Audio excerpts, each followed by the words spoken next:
relate it to you.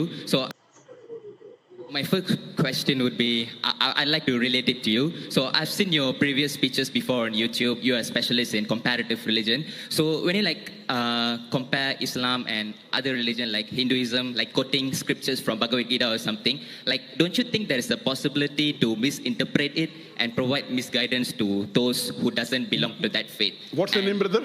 Pardon? Your name? Shashi Varman. Okay. And if it is proven that there is a misinterpretation in your speech, does that mean that you failed to carry out your duty as a Muslim professional? The brother asked a very good question, a very relevant question to the topic. I'd like to thank him. His question is that I am a specialist of comparative religion. I prefer calling myself a student of comparative religion. And when I quote scriptures of other religion, like whether it be the Bhagavad Gita, whether Veda, whether Bible, and if I misinterpret that scripture, then isn't it wrong as a Muslim? Totally wrong.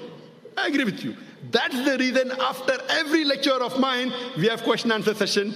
Most of the religious speaker, whether it be Hindu, whether it be Christian, whether it be Muslim, most of them, majority, more than 90%, after the speech, they have no question answer session.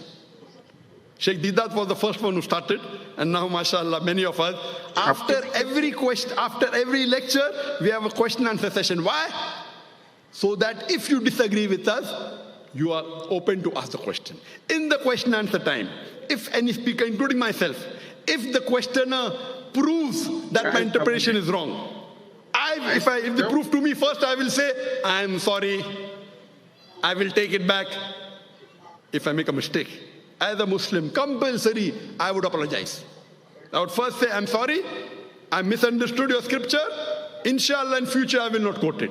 Never in my life of 25 years of dawah, more than has a single questioner, mashallah, I can make mistakes. I'm a human being. I'm not perfect. No human being is perfect. Not a single questioner ever quoted me anything and proved me wrong. Alhamdulillah. I can be wrong. I can be wrong. Therefore, we say, ask the question. If he poses a question to me, I will counter quote him and give him the quotation from his scholars. I will quote. What does Swami Vivekananda say? I will quote. So we are the intellectual. That's the reason what we say, let's come for a debate. Friendly debate, no problem. But I'll only debate with someone who has some standing, not with every Tom, Dick and Harry. You understand? You know, if I can get 1 million people for my talk, largest gathering, even if we get 2%, 20,000, I will debate you. Any Tom, Dick and Harry, I cannot. What my reason is, if you want to debate me, you should at least be able to gather minimum 20,000 for your speech. If I can get 2 million, you at least get 2%. Okay? If you can get 20,000 for your lecture, I'm willing to debate with you. If you cannot get, you give it to someone who can get. And there are many Hindu speakers in the world. There are many Christian speakers in the world who get 100,000 and more. In India, many people. You know, Shishi Ravi Shankar. He gets audience of 100,000. I debated with him. And you know the outcome of that. Have you seen that debate? Yeah. What was the outcome? What? It wasn't as I expected. Sorry? It wasn't as I expected, yeah. Oh, it wasn't as you expected. Yeah. But did I break any rules of the debate? Pardon?